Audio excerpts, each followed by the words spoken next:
Welcome to the deep dive. Today, we're tackling something I think many founders will recognize but maybe feel alone with. It's that 3 a.m. wake up. Ah, yes. The infamous 3 a.m. club. Exactly. You're lying there, it's quiet, pitch black, and suddenly your brain just throws open every single file cabinet, all the tasks, the worries, the what ifs. hmm It's this unique mix of responsibility and honestly overwhelm, isn't it? That quiet hour when your mind decides it's time for the real work. It really is. And you're absolutely right. If this is happening to you, you are definitely not alone. It's incredibly common. But what's really fascinating and maybe a bit unsettling Okay. is that this isn't just, bad sleep. Research actually shows extreme isolation and loneliness affects 78% of founders. hmm And get this, entrepreneurial loneliness differs structurally from general loneliness. Structurally, how so? Well, it apparently activates brain regions linked to processing physical pain. Wow. So that feeling isn't just in your head, it's almost physical. Exactly. Your brain is interpreting that weight, that isolation, that pile of unresolved stuff in a really primal way. Yep. It's a genuine stress signal.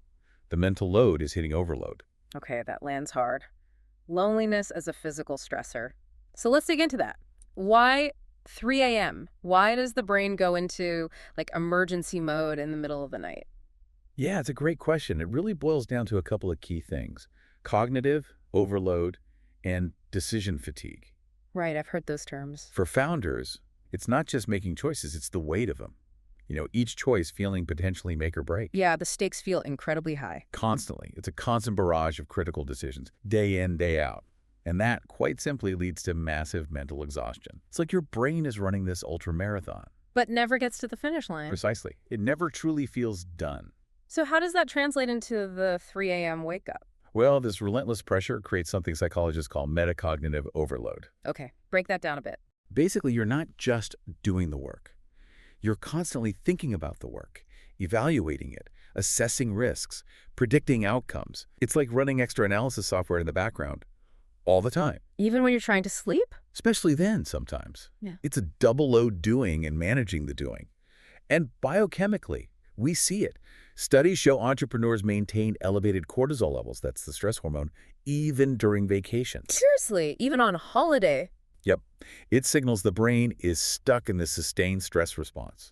It's treating unfinished tasks like actual survival emergencies that need sorting now. Wow. And add this pressure. 91% of business leaders are expected to make decisions faster than ever before. But here's the catch. Decision quality deteriorates after just a few hours of intense decision-making. So you end the day depleted. Exactly. Your mind's running on fumes, trying desperately to tie up loose ends it couldn't handle during the day. That 3 a.m. jolt, it's almost predictable. It's the system struggling, really struggling, to shut down and resolve things. That totally reframes it. It's not a failure to sleep, it's a system overload, a stress response. But let's make this real. Beyond the science, what does it actually feel like? Because we heard from some founders, anonymously of course, and their words, they really hit home. Yeah, the lived experience is powerful. One founder put it like this: in constant cognition overload, I can't find my way through the plethora of information. One visit to Twitter means dozens of tabs open. I mean, who can't relate to that feeling? Oh, absolutely. That's such a perfect description of how easily we get swamped, right? It's not just the core task, it's managing the influx, that metacognitive overload in action, utterly exhausting. It really is. And then there was this one really struck me. I feel like I'm in bad company when I'm alone with my thoughts. Wow. Yeah. That isolation, even from yourself, it speaks volumes about how tied up the business is with your own identity, doesn't it? It absolutely does. It connects right back to that idea of entrepreneurial loneliness hitting those physical pain centers. When the business is you, worrying about it feels like an attack on yourself. Finding peace is almost impossible if your own mind feels hostile. Yeah. And that's the crux of it, isn't it? Your self-esteem gets tangled up with the company's performance. Every complaint, every setback feels personal because you can't disconnect. The business embodies you, and that can lead to some incredibly tough places. It really can. We had this one reflection. It was incredibly powerful. I don't see a way forward. It will take too much effort, including fundraising, so I've actually already decided to shut down the business. And then they said, I can feel my health improve already, even though I will lose a substantial amount of funds. Just, wow. Choosing health over the money. That stomps you, doesn't it? It's such a stark reminder of the real cost. Sometimes it's not just financial, it's your well-being. And it echoes what another founder shared, someone who reached that point. I crashed and burned mentally so bad that I became mentally paralyzed. No matter how hard I tried, I couldn't work for more than 1-2 hours a day anymore. Just paralyzed. Yeah. When the business is you, a threat to it feels existential. It becomes unsustainable. These stories, they show us the 3 a.m. wake-up isn't just annoying, it's a flashing red light, a symptom of a much deeper issue with managing that mental load. Okay, so the picture is clear. Brain treating tasks like threats, constant evaluation, deep personal connection. So what can you actually do about it, especially, right before you turn out the light? Right, the practical steps. We want to talk about a really simple but research-backed microaction. It's called the Done Pending First Move Tomorrow ritual. Ah, yes, I like this one. Think of it like tidying your mental workspace before closing time, a structured way to clear those tabs. And the science behind it is solid. We see that many founders create structured approaches to journaling.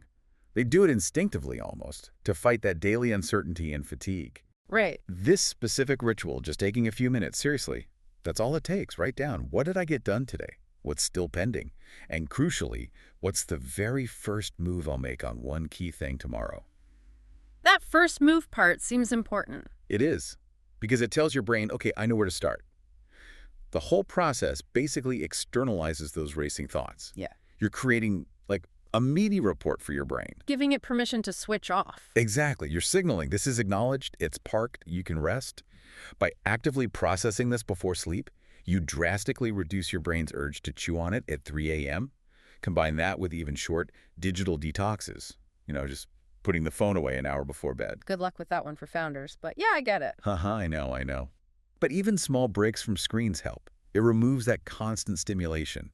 It really does help improve sleep and calm those racing thoughts.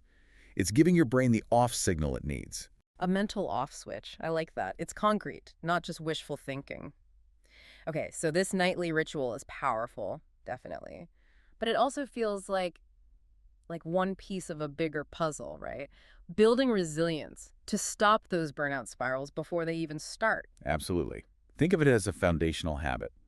Consistency with these small rituals is where the real magic happens for building resilience. And the data backs this up. Oh, yeah. It's pretty striking, actually. Yeah.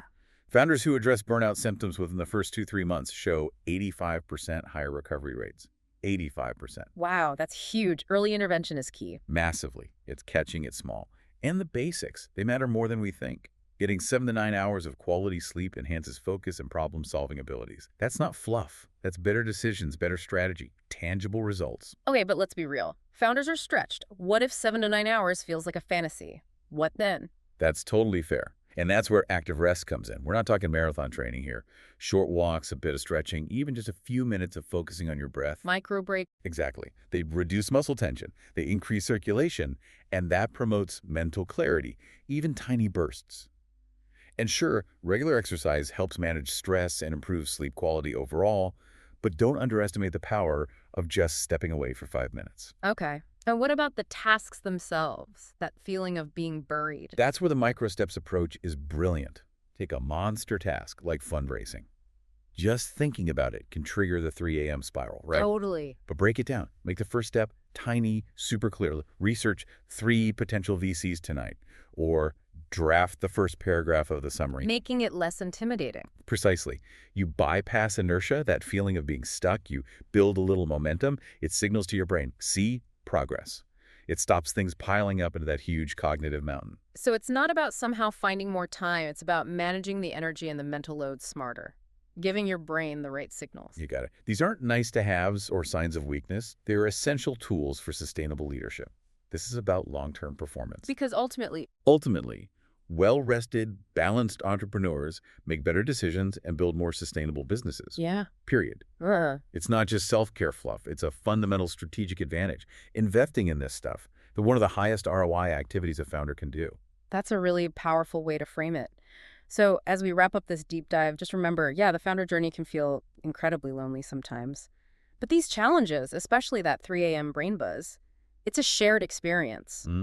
You're not broken if it happens. Not at all. Understanding why it happens, knowing others face it too, and having a simple tool like that nightly ritual, that can make a huge difference. It's about managing your mental energy as carefully as you manage your cap table. Yeah. Because a founder who's got that balance isn't just, happier. They're sharper, more resilient, more creative, better leader. Investing in these preventative layers really is investing in your future. Building a business that sustains you, not just drains you. Take the free burnout test. In 2 minutes, you will know your stage, get clear tips, and spot early warning signs. The link is in the notes.